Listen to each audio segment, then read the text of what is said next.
Alright, friends. Here we are. Once again. We're doing the same third boss on the Sacrificial Altar. I'm gonna stand on it this time. The build is arguably the same. It's a little bit more specific. I got skill size a little bit earlier. But same Crusader with the Ascension. We got Fireball. You know, the normal stuff. The only bad thing is I haven't gotten the second relic for the colorless glyph, so that might have an impact. My total DPS is still pretty high, but I believe, if I remember correctly, the second relic for the colorless glyph increases the damage from it proccing twice a tick to 4 times a tick, so you're basically doubling your damage. No, even more than that. But yeah, so I haven't gotten that one yet. I replaced it with some pigs. You can see I got the boss relic from the second boss, and we're gonna see how it goes. My DPS is gonna be a little bit lower, so I'm trying to think of what the best way to play around the altar is going to be, and I'm just not too sure, honestly. So hopefully I either at least I'm gonna prefer either dying or getting it. So if I don't get it, I want to die. I don't want to go through the game again and not get the the challenge done. So trying to unlock that last character. But overall damage isn't that bad. Hopefully I can get Fireball up a little bit more. I got the first relic for Fireball, so it has increased size. And I'm just trying to get that up as many times as possible. I'm hoping that I'll be able to get down to wherever the crystal is really quickly to take that crystal out so I can get an extra roll on the chests.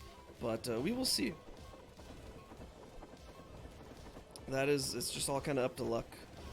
The video where I hit level 107, that failed attempt where in my opinion, based off looking at the video again, was standing inside the altar, but I guess not. But yeah, I can't have asked for any better situation than that one. I mean, the crystal spawned up here, so that just makes life so much easier. Okay, wait, I think we did it. Big Pog. Okay, so that's cool.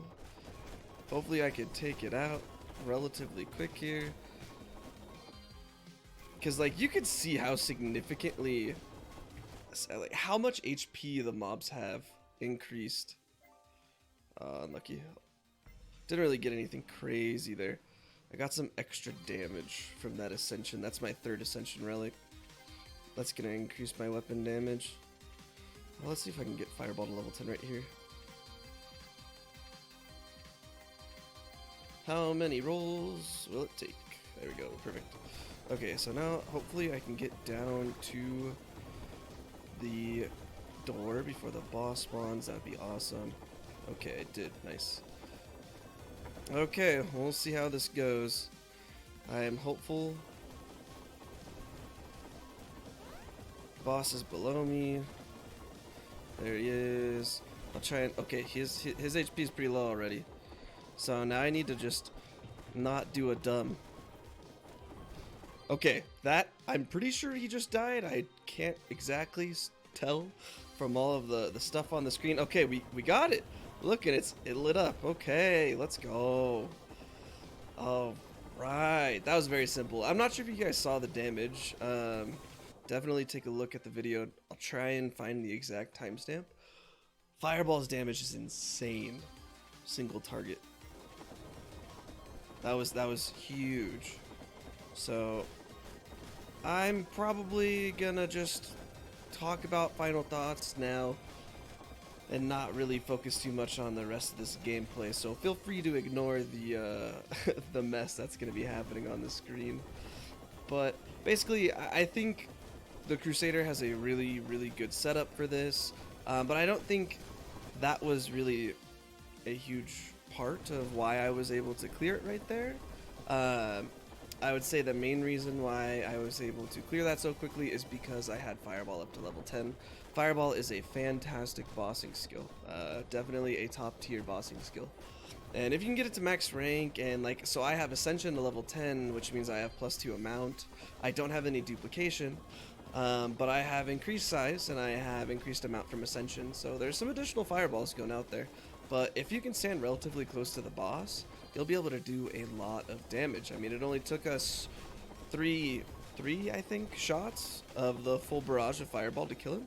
While also obviously there's additional damage going down from Colorless Glyph as well as the Crusader passive.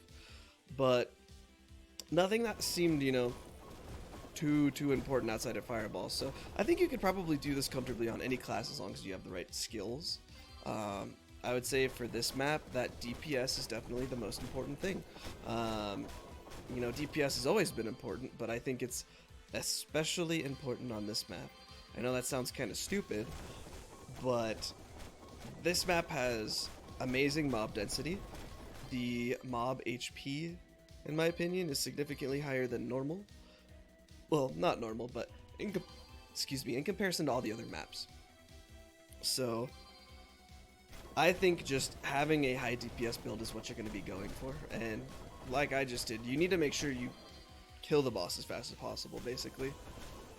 Without killing the boss or just nuking it, for lack of better terms, you're going to struggle a little bit. So definitely Crusader, I think, is the best bet. Colorless Glyph has amazing clear. I'm not sure if what I'm doing has any impact, honestly, but the last 3 crystals have spawned up here. And what I generally do is, when the crystal's about to spawn, I like to walk away from where this crystal spawn is right here, so I'll like move up into the left. Oh, look at this beautiful lag. And I genuinely think that has an impact on where it spawns, because it sees that you're not in that area, right? So it's like, oh, we can spawn here. So it does, and that is huge. If you can get that crystal spawn consistently, and you can take care of that crystal before the boss spawns, that makes clearing out the mob significantly easier, which is huge. It's just one less thing to worry about while you're doing the boss. The other thing I would recommend is either going Ascension and getting a Ascension Relic, which will give you 50% movement speed while you are in Ascension, so whenever you're, you know, activated, or go movement speed passive.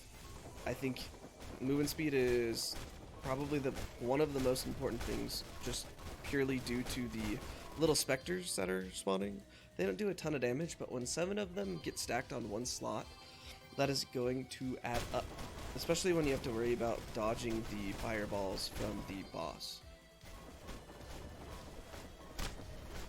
I do wonder if that is going to have any impact on the last boss. I'm interested to see if getting all 3 of those on the altar does anything, because I still do need to win. I can't just troll and lose. So yeah, wow, look at all of this. So I'm putting points in duplication right now to get increased amount, and projectile speed I think is slowly becoming one of my favorite abilities. As well as SP regen on this guy is nuts. Am I level 10? I am level 10, okay. That's also pretty important for this. The knockback from that is huge. You can make a boss stand in one spot.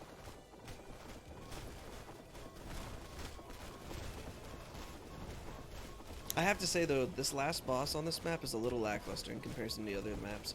Based off the patch notes, I think that they were going for a simpler boss, because there were so many, not exactly, I don't think like complaints is the right term, because I don't want to say when people dislike something in a game that it's really like wrong, but that second boss, the last boss of the Crossroads was a little bit over-tuned for some people in regards to damage, so I think that they were trying to make this one as fair as possible. Also, I don't know why, but the Cultist really lags the screen, and it's only with Colorless Glyph. I have no idea why it does this, but it's hilarious. It's just this mob, it's none of the other ones, and it has nothing to do with the mob density. It's just purely this mob. And with the changes that they made to experience, if you have the psychokinesis up to level 10, you're gonna be able to grab all of the EXP regardless of where you're standing at. So it's not the experience on the map. I'm not sure if you've seen some other videos where someone will have like a ton of EXP on the ground, but they're not picking it up for whatever reason. That really does have an impact. But this is just purely, this cultist mob does not play well with colorless glyph. I'm assuming it's colorless glyph that's doing it. I don't know what else it could be. Whoops, I just rolled what I was looking for. Just getting the damage, because I don't really need more abilities, honestly. And I can only imagine how much damage I'd be doing if I had the second relic for colorless glyph, because I don't have the second relic. And that increases the damage significantly. Also, energy wave level 1 with the first relic is hilarious. I mean, I'm shooting like 11 energy waves that are the size of your screen. And it gets even bigger as you level it up, so I could do that. Alright, boss spawn, upper left. It's like, I feel like the cast times it has is actually lower than the other, like, the bosses originally have. Because, like, the fire, that goes off way more from that third boss. But anyways, hey, look. Nice clear, level 104. Colorless glyph, like I said, it does insane damage. This is so strong. Also, fireball. I got this maybe past like 17 minutes. At around 17 minutes, I think I had level 3. That was when I started the video. So, fireball. Big damage. Big damage. It's half of this, but I've had this since the beginning of the game. This is, I pull this node first immediately. The colorless glyph plus the AoE damage that the Crusader does naturally, not the little projectiles, but the little aura that he has, those two together can get you through the first 5 minutes without getting any other DPS abilities. So what I like to do is, at the beginning of these, is just stand in one hallway so that you can get as much experience as possible, and focus on getting the psychokinesis as well as study, so you get that bonus item pickup range as well as the EXP. And then you can just fill it in as you want. I think Fireball and Colorless Glyph are going to be the most consistent way for you to take out that boss on that altar. I think they do a ton of damage. It's really great for glass cannoning, and that's going to be the easiest way. So I'm going to upload this one with my other failed attempt, and I appreciate all of the views, all of the subs, likes, and everything like that. So if you guys have any questions or any guides that you want me to make, definitely let me know down below, and I will see you guys on the next one.